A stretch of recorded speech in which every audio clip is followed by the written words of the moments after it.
Jeeva today பார்வையாளர்களுக்கு வணக்கம். இன்றைய நேர்காணலில் திராவிட இயக்க ஆய்வாளர், பற்றாளர், பேச்சாளர் வல்லம் பஷீர் அவர்கள். வணக்கம். வணக்கம். எஸ்பிஐ பத்திரங்கள் எல்லாவற்றையும் தேர்தல் ஆணையத்திடம் ஒப்படைக்க வேண்டும் என்று சந்திரசூட் சொன்னதற்கு பிறகு அந்த ஒப்படைக்கப்பட்டிருச்சு.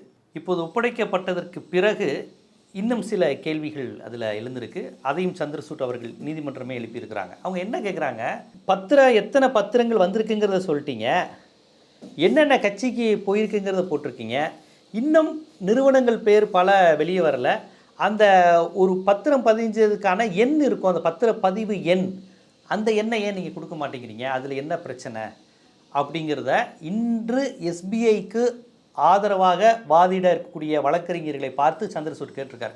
இன்றைக்கி யாருப்பா எஸ்பிஐ சார்பாக பேசுகிறவங்க அப்படின்னு கேட்கும்போதே ஒரு சின்ன கோபம் இருந்ததாக நமக்கு வந்த செய்திகளில் அந்த எழுத்துக்களில் தெரியுது.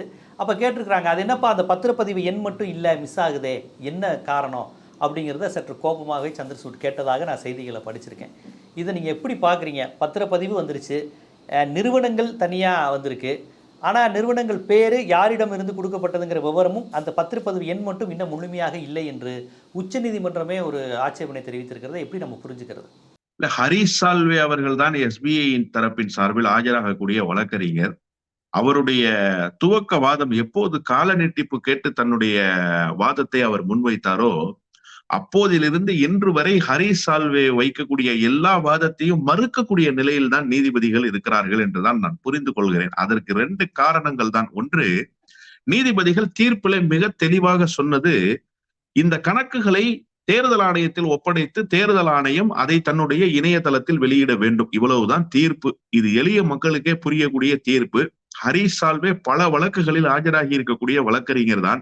அவர் நீதித்துறையில் மிக முக்கியமாக பார்க்கப்படக்கூடிய நபர்களில் ஒருவர் தான். அதனால்தான் எஸ்பிஐ வங்கி என்பது எவ்வளவு பெரிய வங்கி. அந்த வங்கிக்கு அவர் வழக்கறிஞராக இருக்கிறார் என்று சொன்னால் ஒன்றும் சாதாரணமான காரியம் அல்ல. ஆனால் இந்த வழக்கினுடைய தீர்ப்பின் தன்மையே புரியாததை போல, எப்படி எஸ்பிஐ மோடியினுடைய அழுத்தத்தால் அம்பலப்பட்டு போனதோ அதுபோல எஸ்பிஐக்காக ஆஜராகிறோம் என்கின்ற பெயரில் தன்னுடைய நற்பெயரை எல்லாம் இழந்து விட்டு நீதிமன்றத்தில் நிர்மூலமாக ஹரிஷ் சால்வே நின்றார் என்றுதான் நான் புரிந்து கொள்கிறேன். 2 தொகுப்புகள் இருப்பதாக அவர்கள் சொன்னார்கள். ஒன்று, வாங்கி இருப்பவருடைய தொகுப்பு, இன்னொன்று வாங்கியவர் எந்த கட்சிக்கு கொடுத்திருக்கிறாரோ அந்த தொகுப்பு. அப்படித்தான் அவர்கள் 2 சைலோக்களாக இருக்கிறது. இந்த 2 சைலோவை மெர்ஜ் பண்றதுல எங்களுக்கு பிரச்சனை இருக்கிறது என்று சொல்லித்தான் கால நீட்டிப்பு கேட்டார்கள். அப்போது நீதிமன்றமே என்ன சொன்னதுன்னா, உங்களுக்கு 2 எக்ஸ்ஐசி மேட்ச் பண்ண சொல்லி நாங்க சொல்லவே இல்லை, உங்களிடம் இருக்கக்கூடிய ஆவணங்களை அப்படியே நீங்கள் தேர்தல் ஆணையத்தில் கொடுத்து விட வேண்டும் என்றுதான் சொன்னது. அப்போதுதான் ஹரிஷ் சால்வே தன்னுடைய வாதத்துல சீரியல் நம்பரே போடப்படவில்லை என்கின்ற அந்த செய்தியை சொன்னார். நீதிமன்றம் பரவாயில்லை என்று சொன்னது. ஆனால் அதில் உண்மையே இல்லை என்பதை பின்னாளில் நீதிமன்றம் புரிந்து கொண்டது. அதுதான் நீதிமன்றம் இப்போது காட்டியிருக்கக்கூடிய கடுமைக்கான மிக முக்கியமான காரணமாக நான் புரிந்து கொள்கிறேன். அதுல என்ன தவறு நடந்திருக்கிறது என்று கேட்டா, சீரியல் நம்பர் போடாமல் டிஜிட்டலைஸ்டு ஆடிட்டிங் செய்ய முடியாது என்று ஒரு நிலை வருகிற பொழுது 2017 26 10வது மாதம் ஒரு கடிதத்தை நிதித்துறை அமைச்சகத்துக்கு எஸ்பிஐ வங்கி எழுதியது. அந்த கடிதத்தில் அவர்கள் குறிப்பிட்டிருக்கிற செய்தி, இந்த மாதிரி டிஜிட்டலைஸ்டு ஆடிட்டிங்க்கு போகும்போது சீரியல் நம்பர் இல்லாம எங்களால அந்த கணக்குகளை சரிபார்க்கிறதுல இடர்பாடுகள் இருக்கு. ரிப்பீட்டடா ஒரே நிறுவனம் 2 முறை 3 முறை அந்த பாண்டுகளை வாங்கி இருக்கிறாங்க, பத்திரங்களை வாங்கி இருக்கிறாங்க.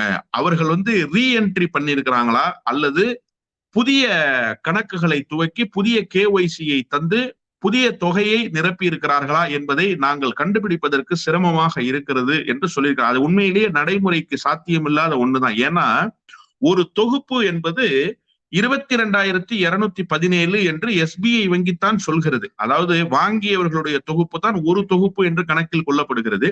அதை பெற்றிருப்பவர்களுடைய தொகுப்பு மறு தொகுப்பு, 2வது தொகுப்பு என்று கூட வைத்துக் கொள்ளலாம். அப்ப 22,217 அதை பெற்றவர்களையும் சேர்த்து கணக்கில் பார்க்கிற போது 2 என்ட்ரி, டபுள் என்ட்ரி தான் ஆயிருக்கணும். 44,434. இப்ப இந்த 44,434 என்ட்ரியை எப்படி டிஜிட்டலைஸ்டு ஆடிட்டிங்ல கொண்டு வர முடியும்னு பாக்குற போது அதுல நடைமுறை சிக்கல்கள் இருப்பதை எஸ்பிஐ வங்கி நேரடியாகவே நிதித்துறை அமைச்சகத்துக்கு சொல்கிறது. நிதித்துறை அமைச்சகமும் அதை ஏற்றுக்கொள்கிறது. நிதித்துறை அமைச்சகம் கேட்டு அதற்கு என்ன பதில் சொல்லியிருக்கிறாங்கன்னா, இவங்க 26 10வது மாசம் 2017 கடிதம் எழுதிட்டாங்களா, அடுத்து பதில் கடிதம் எஸ்பிஐ வங்கிக்கு வருகிறது 5 2வது மாசம் 2018. அந்த பதில் கடிதத்திலே எஸ்பிஐ வங்கிக்கு என்ன அறிவுறுத்தலை நிதித்துறை அமைச்சகம் தருகிறது என்று சொன்னா, நாக்டை, அதாவது சாதாரண கண் கொண்டு பார்க்கக்கூடிய சீரியல் எண்களை அதிலே பதிவிட்டால் இந்த சட்டம் கொண்டு வரப்பட்டதற்கான காரண காரியங்கள் அடிபட்டு விடும். அதாவது என்ன சொல்லியிருக்கிறாங்கன்னா, இந்த சட்டத்தை கொண்டு வந்ததே யார் நிதி தருகிறார்கள் என்கிற விவரத்தை சொல்ல வேண்டிய அவசியம் இல்லை. இப்படி ஒரு நிலைமை இந்தியாவுக்கு வந்திருக்கவே கூடாது. ஏனென்று சொன்னா, தேர்தலில் போட்டியிடக்கூடிய வேட்பாளர்களுக்கு அவர்களுடைய கணக்கு வழக்குகள், அசையும் அசையா சொத்துக்கள், வங்கியினுடைய இருப்பு, கடன், இவை எல்லாவற்றையும் தேர்தல் ஆணையத்துல நீங்க தகவலாக சொல்ல வேண்டும். அவர்களுக்கு மட்டுமல்ல, அவர்களுடைய வாழ்வினையர், கணவர் போட்டியிட்டால் மனைவி, மனைவி போட்டியிட்டால் கணவர், இதுதான் சரத்து. ஆனா தேர்தல் நிதி பெறக்கூடிய அந்த கட்சிகள், அரசியல் கட்சிகள், அங்கீகரிக்கப்பட்ட அரசியல் கட்சிகள் மக்களுக்கு யாரிடமிருந்து நிதி பெற்றோம் என்கிற தகவலையே சொல்லக்கூடாது என்பதற்காகத்தான் இந்த சட்டத்தையே இயற்றினோம்னு எதுல சொல்றாங்க? எஸ்பிஐக்கு எழுதி இருக்கக்கூடிய கடிதத்துல சொல்றாங்க, ஒப்புதல் வாக்கு மூலமாக சொல்றாங்க. சரி, அது ஒரு புறம் இருக்கட்டும். அடுத்த கட்டமாக அவங்க என்ன சொல்றாங்கன்னா, யூவி என்று சொல்லப்படுகிற அந்த லைட்டை பாஸ் பண்ணா ஒரு சீரியல் நம்பரை கண்டுபிடிக்க முடியும். அந்த அளவுக்கு ஒரு டெக்னாலஜியோடு மெல்லிய சீரியல் நம்பரை அந்த பத்திரத்துல நீங்க பதிவு செய்து கொள்ளலாம். சாதாரண கண் கொண்டு பார்க்க முடியாது. அதே நேரத்துல அந்த யூவி லைட் பாஸ் பண்ணும்போது அந்த லைட்டினுடைய ஒளி கொண்டு அந்த எண்களை கண்டறிய முடியும் என்கின்ற வகையில் தகவல் தொழில்நுட்பத்தை முழுமையாக பயன்படுத்தி அந்த டெக்னாலஜி அடிப்படையில அந்த நம்பரை நீங்க ஒவ்வொரு பத்திரத்திலும் அச்சிட வேண்டும் என்று சொன்னதற்கு பிறகு இந்த கடிதத்தை கிடைக்கப்பெற்ற எஸ்பிஐ வங்கி அதற்கு அடுத்த விண்டோ ஓபன் பண்றாங்க. ஏன்னா வருஷத்துக்கு 4 விண்டோ தான் ஓபன் பண்ணிருக்கிறாங்க. மொத்தமே 4 சாளரங்கள் தான் திறக்கப்பட்டிருக்கிறது வருடத்திற்கு. தேர்தல் காலங்களில் கூடுதலாக திறக்கப்பட்டிருக்கலாம் என்பது தகவல், அதுவும் ஊர்ஜிதமாக சொல்லப்படவில்லை. அப்ப அடுத்த சாளரத்தை திறக்கிற பொழுது அவங்க இந்த யூவி லைட் கொண்டு பார்க்கக்கூடிய சீரியல் நம்பர்களைத்தான் அச்சிட்டு வெளியிட்டிருக்கிறார்கள் என்பது ஊர்ஜிதமாக தெரியக்கூடிய செய்தி. ஆனா இப்ப சீரியல் நம்பரே இல்லைன்னு ஏன் சொல்லியிருக்கிறீங்கன்னு சொன்னா, பாரதிய ஜனதா கட்சி பதட்டப்படுகிறது. இப்போது கிடைக்கப்பட்டிருக்கிற தகவல் என்பது வெறும் 15% தகவல் தான். இன்னும் 85% தகவல்கள் கிடைக்கப்பெற வேண்டும். என்ன 85% தகவல்னு சொன்னா, 2500 கோடி கணக்கிலேயே காட்டப்படவில்லை. 2018 இருந்து இவர்கள் காட்டியிருக்கக்கூடிய கணக்கு என்பது 2024 ஆண்டு வரைக்கும் தான் இப்போது கணக்கிலே காட்டியிருக்கிறார்கள். ஆனால் இவர்கள் காட்டாத தொகை என்பது 2018, 2019 வரை இருக்கக்கூடிய அந்த 2500 கோடி ரூபாயை காட்டவில்லை என்பதை நீதிபதிகள் கருத்தில் கொண்டிருக்கிறார்கள். ஏன் நீதிபதிகள் அதை கருத்தில் கொள்ள வேண்டும் என்று கேட்டால், இங்க பேங்க் கரப்ட் ஆகி 2 பேர் தப்பி ஓடி இருக்கான் நாட்டை விட்டு. வங்கிக்கு வாங்கிய கடனை செலுத்த முடியாது என்று சொல்லிவிட்டு இந்த நாட்டில் இருந்து தப்பி ஓடி தேடப்படுகிற குற்றவாளியாக பொருளாதாரத்துறையால் தேடப்பட்டுக் கொண்டிருக்கிற 2 குற்றவாளிகள் 2018, 2019 ஆண்டில் தேர்தல் பத்திரம் மூலமாக பாரதிய ஜனதா கட்சிக்கு கொடுத்திருக்கிறார்கள். அதில் ஒருவர் விஜய் மல்லையா, இன்னொருவர் நீரவ் மோடி என்பதுதான் பரபரப்பு குற்றச்சாட்டு. இந்த குற்றச்சாட்டை முன்வைத்திருக்கக்கூடியவர் இந்த வழக்கிலே ஆஜராகி இருக்கக்கூடிய மூத்த வழக்கறிஞராக இருக்கிற பிரசாந்த் பூஷன். இப்ப அதை சொல்லிவிட்டா எப்படி லாட்ரி மார்டினுடைய நிறுவனத்தை ரைடு நடத்தி அதன் மூலமாக அவர்கள் ஆயிரக்கணக்கான கோடி ரூபாயை தேர்தல் நிதியாக பெற்றிருக்கிறார்களோ, அதே மாதிரி மேகா இன்ஜினியரிங்கிடமிருந்து 1000 கோடி ரூபாயை தேர்தல் நிதியாக பெற்றுவிட்டு அந்த டனல் ப்ராஜெக்டை 14,400 கோடி ரூபாய்க்கு அவர்களுக்கு ஒதுக்கினார்களோ, இப்படி வெளிப்பட்ட செய்திகள் எல்லாம் இவர்கள் நாடு தப்பி ஓடுவதற்கு, இன்னும் குறிப்பாக எஸ்பிஐயிலேயே கடன்களை வாங்கிவிட்டு எஸ்பிஐக்கு திருப்பி செலுத்த முடியாது என்று வாரா கடன்களாக சேர்க்கப்பட்ட தொகையை இது போன்ற தேர்தல் பத்திரங்கள் மூலமாக பெற்றுக்கொண்டு இந்த அரசினுடைய துணை கொண்டு அவர்கள் நாடு விட்டு தப்பி ஓடியிருக்கிறார்கள் என்கிற தகவல் நாட்டு மக்களுக்கு தெரிந்துவிடக் கூடாது என்பதற்காகத்தான் இந்த ஓராண்டை மறைத்துவிட்டு இந்த சீரியல் நம்பர் இல்லை என்கின்ற இந்த நாடகத்தை போட்டிருக்கிறார்கள். உண்மையிலேயே நான் என்ன புரிந்து கொள்கிறேன் என்று சொன்னால், நீதிபதிகள் இதை விடுவதாக இல்லை. தொடக்கத்திலிருந்து கடுமை காட்டக்கூடிய தீர்ப்புகளைத்தான், வழிகாட்டு நெறிமுறைகளைத்தான் உச்ச நீதிமன்றம், அதிலும் குறிப்பாக தலைமை நீதிபதி சந்திராசூட் அவர்கள் தந்து கொண்டே இருக்கிறார். இப்போ இதில் அடுத்த கட்டமா என்ன செய்வாங்கன்னா, 2 வேலை இப்ப நடக்க போகுது. அது பாரதிய ஜனதா கட்சிக்கு தலையில் இடியை இறக்க போற வேலையாக அமைய போகிறது. ஒன்று, பாரதிய ஜனதா கட்சியினுடைய வங்கி கணக்கை முடக்கி விடுவார்கள் என்றுதான் நான் கருதுகிறேன். ஏற்கனவே காங்கிரஸ் கட்சிக்கு ஒரு சிறிய தவறுக்காக நீங்க வங்கி கணக்கை முடக்குனீங்க, உடனே உச்ச நீதிமன்றத்துக்கு போனாங்க, நீங்க அந்தர் பல்ட்டி அடிச்சிட்டீங்க. இப்ப இவ்வளவு பெரிய தவறு நடந்திருக்கிறது, சீரியல் நம்பரே இல்லைன்றாங்களா? அப்ப பாரதிய ஜனதா கட்சிக்கு தான் 52% தொகை 6060 கோடி ரூபாய் பாரதிய ஜனதா கட்சிக்கு போயிருக்கிறது. நாளைக்கு உச்ச நீதிமன்றம் ஒரு தீர்ப்பை பிறப்பிச்சு உண்மையிலேயே இதை ஆடிட்டுக்கு கொண்டு வரணும், பாரதிய ஜனதா கட்சிக்கு யார் யாரிடமிருந்தெல்லாம் நிதி பெற்றிருக்கிறார்கள் என்கிற தகவலை பெற வேண்டும், உடனடியாக வங்கி கணக்குகளை முடக்க வேண்டும் என்று சொன்னால், பாரதிய ஜனதா கட்சி இந்த 5 ஆண்டுகளில் வசூலித்து சேர்த்த தொகை எவ்வளவு, கஜானாக்களை நிரப்பிய தொகை எவ்வளவு என்பதை நாட்டு மக்கள் அறிந்து கொள்கிற நிலைமை வந்துவிடும். பாரதிய ஜனதா கட்சிக்கு மிகப்பெரிய நெருக்கடி காத்திருப்பதாகத்தான் நான் புரிந்து கொள்கிறேன். பாரதிய ஜனதாவுக்கு இது நெருக்கடி ஏற்படும் அப்படிங்கிறத நீங்கள் சொன்னீங்க. 55% அவங்க வாங்கியிருக்காங்கன்னு. அப்போ இதர 45% வாங்கின மம்தா, திமுக, அகிலேஷ், பிஜு பட்நாயக் அவங்களுக்கும் இதே மாதிரியான அக்கௌண்ட் க்ளோசிங் அந்த மாதிரி பல்வேறு பிரச்சனைகள் வரதானே செய்யும். இல்ல, இப்போ இதுல பதைக்கக்கூடியவர்கள் யார், அமைதியாக இருக்கக்கூடியவர்கள் யாருங்கிறத வச்சே இதுல பிரச்சனை யாருக்குன்றத நீங்க புரிஞ்சுக்கலாம். நீரவ் மோடியும் விஜய் மல்லையாவும் பாரதிய ஜனதா கட்சிக்கு கொடுத்தார்களா, திரிணாமுல் காங்கிரஸ் கட்சிக்கு கொடுத்தார்களா? பாரதிய ஜனதா கட்சியினுடைய இன்ஃபுளுயன்ஸ்ல இந்த ஓராண்டுக்கான தொகை என்பது அறிவிக்கப்படாமலேயே இருக்கிறதா, இல்லது திராவிட முன்னேற்ற கழகம், திரிணாமுல் காங்கிரஸ், ஆம் ஆத்மியினுடைய இன்ஃபுளுயன்ஸ்ல ஓராண்டுக்கான தொகையை நீங்க அறிவிக்காம இருந்தீங்களா சார்? நீங்க SBI வங்கிக்கு டைரக்டர் நியமனங்களில் இருந்து ஜோனல் மேனேஜர் நியமனங்கள் வரை யார் செய்கிறார்கள்? அது ஒரு பொதுத்துறை நிறுவனம் என்பதை கடந்து நிதித்துறை அமைச்சகத்தினுடைய நேரடி கட்டுப்பாட்டில் இயங்கக்கூடிய நிறுவனம் தான். SBI வங்கிக்கு கோர்ட் உத்தரவு பிறப்பிப்பதற்கு முன்பு வரை கால அவகாசம் தேவைப்பட்டது. கோர்ட் உத்தரவு பிறப்பிச்சோன்னா 24 மணி நேரத்துக்குள்ள கொண்டு வந்து கொடுத்தீங்களா? இப்ப 2 எக்ஸைஸையும் மேட்ச் பண்ண வேண்டிய கட்டாயம் வரலையா உங்களுக்கு? இப்ப எப்படி 24 மணி நேரத்துல முடிஞ்சது? 24 மணி நேரத்துல முடிவுகிற ஒரு நடவடிக்கைக்கு எதற்காக நீங்கள் 3 மாத கால அவகாசத்துக்கு நீட்டிச்சு கேட்டீங்க? அப்போ உங்களுக்கு தரப்பட்ட அஜெண்டா என்ன? யாருடைய அழுத்தத்துக்கு நீங்க ஆளாயிருக்கீங்க? இதைத்தான் கவனத்தில் கொள்ள வேண்டியிருக்கிறது. என்னை பொறுத்தவரையில நான் வெறுப்பின்றி கருத்துக்களை பதிவு செய்யணும்னு நினைக்கிறேன். திராவிட முன்னேற்ற கழகம் இந்த எலக்ட்ரோல் பாண்டு மூலமாக நிதி பெற்றிருந்தாலும் அது தவறுதான். ஏன்னா உச்சநீதிமன்றம் அப்படித்தான் சொல்லி இருக்கிறது.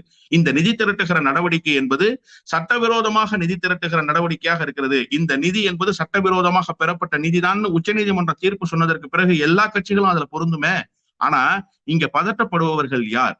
யாரிடமிருந்து அதிக தொகை பெறப்பட்டிருக்கிறது? என்போர்ஸ்மெண்ட் டைரக்டரேட் அனுப்பி ரைடு நடத்திட்டு 3வது மாசம் பேரம் பேசி லாட்ரி மார்ட்டினுடைய நிறுவனத்திலிருந்து 1368 கோடி ரூபாயை பெற்றது திரிணாமுல் காங்கிரஸா?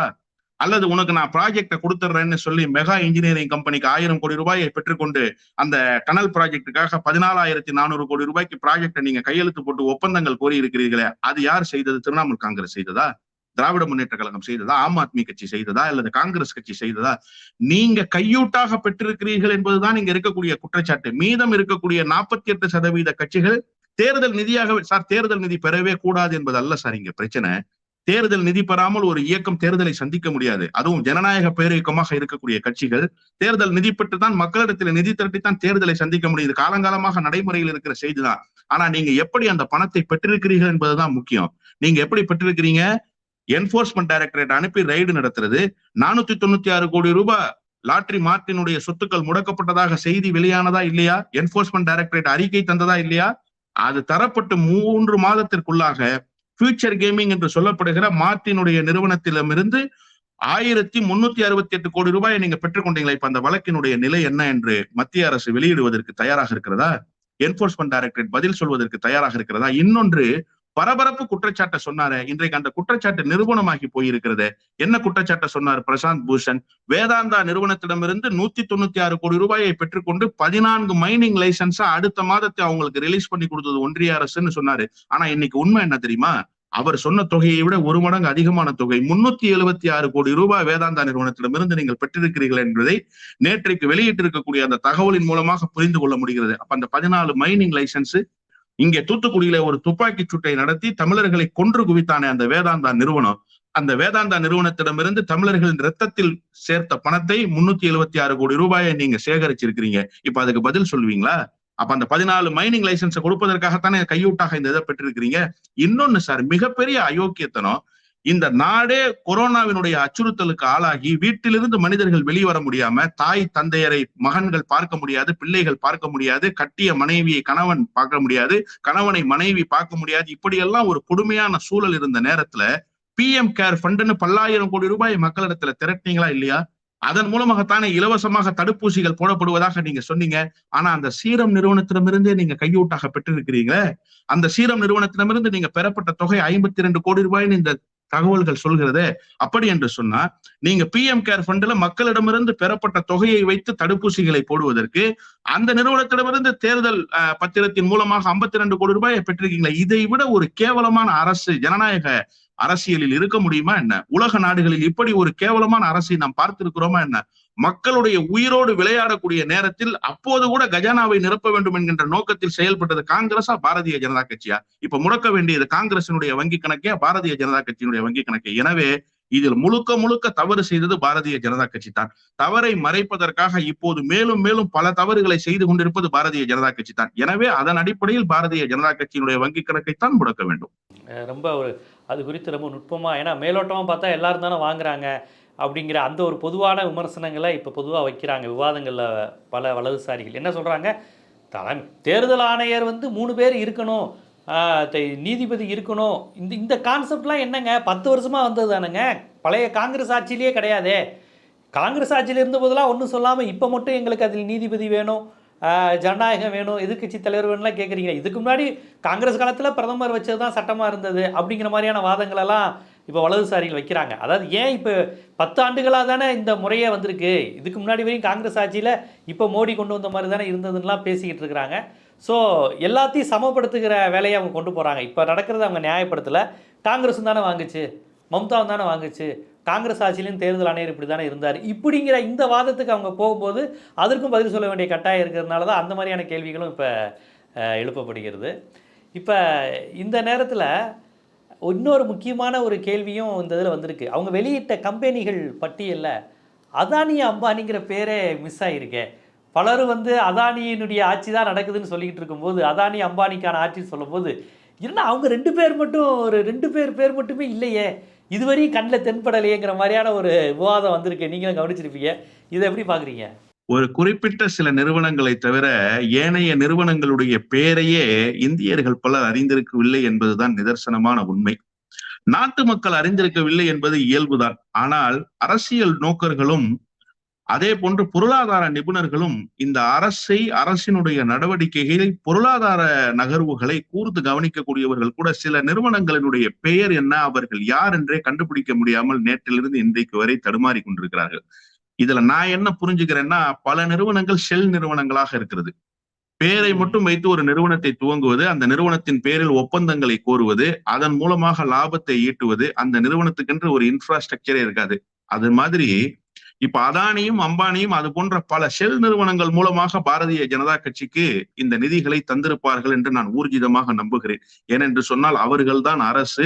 அவர்களுடைய அலுவலகத்தில் பணியாற்றக்கூடிய ஒரு பணியாளை போலத்தான் மோடி இது நாள் வரை செயல்பட்டிருக்கிறார் அம்பானிக்கும் அதானிக்கும். அதுல யாருக்கும் இருவேறு கருத்தே இருக்க முடியாது. எனவே அவர் நிதி தரவில்லை என்று அவர்களே நேரடியாக வாக்குமூலம் சொன்னால் கூட மக்கள் நம்புவதற்கு தயாராக இல்லை. அதனாலதான் இப்ப இந்த சீரியல் நம்பரை கேட்கறாங்க. இப்ப இந்த சீரியல் நம்பர் போட்ட விவரங்கள் எல்லாம் வந்துருச்சுன்னா முழுமையான விவரங்களை ஸ்டேட் வங்கி தேர்தல் ஆணையத்தில் தந்து தேர்தல் ஆணையம் அதை முழுமையாக வெளியிட்டு ஷெல் கம்பெனியினுடைய எண்ணிக்கை என்பது எத்தனை என்பதை அடுத்த கட்டமாக நீதிமன்றங்கள் கண்டறிந்துவிடும். நாட்டு மக்களுக்கு அதை சொல்ல வேண்டிய கட்டாயத்துக்கும் தேர்தல் ஆணையம் தள்ளப்பட்டு விடும். எனவே இதுல முழுமையாக அம்பலப்பட்டு போயிருக்கிற பாரதிய ஜனதா கட்சி, அதனால்தான் நான் சொன்ன தவறுக்கு மேல் தவறு செய்து கொண்டே இருக்கிறார்கள். இப்போது அம்பானியும் அதானியும் மறைப்பதற்காக ஷெல் நிறுவனங்களின் மூலமாக நிதியை பெற்றது எவ்வளவு பெரிய அயோக்கியத்தனமோ, அதே போன்றது ஒரு அயோக்கியத்தனம் தானே விஜய் மல்லையாவிடமிருந்தும் நீரவ் மோடியிடமிருந்தும் பெற்றுக்கொண்டு அந்த கணக்குகள் எங்கே அவர்களுடைய நிறுவனத்தின் பேரில் தரப்பட்டது என்கின்ற செய்தி வெளியே வந்துவிடக் கூடாது என்பதற்காக ஓராண்டுக்கான டிரான்சாக்சனை நிறுத்தி வச்சுட்டீங்களே. ஓராண்டுக்கான டிரான்சாக்சனை நீங்க சொல்லலையே. அப்படித்தான் இந்த செல் கம்பெனிகளுடைய பெயரையும் நீங்கள் இப்போது சொல்லி இருக்கிறீர்கள். விரைவில் இது நாட்டு மக்களுக்கு தெரிய வரும். நிச்சயமாக அம்பானியும் அதானியும் இதற்கு உதவியாக இருந்திருக்கிறார்கள். பெரும் தொகையை அவர் இப்ப கணக்குல பார்த்தா லாட்ரி மார்ட்டினுடைய தொகை தான் பெரிய தொகையாக தெரியுது. ஆனா அதை விட பெரிய தொகை என்பது நிச்சயமாக அந்த ஓராண்டில் 2500 கோடி, என்னுடைய அனுமானம் 2000 கோடி ரூபாயை நிச்சயமாக இந்த இரு நிறுவனங்களும் தந்திருப்பதற்கான வாய்ப்புகள் இருக்கிறது. வெறும் 500 கோடி தான் வேற வேற கட்சிகளுக்கு போய் சேர்ந்திருக்கும்.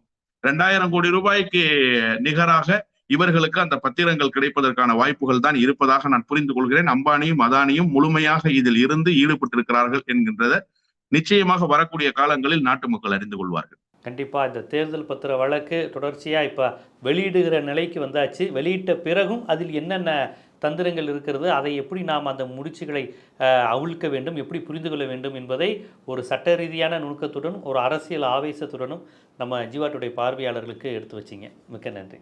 நன்றி.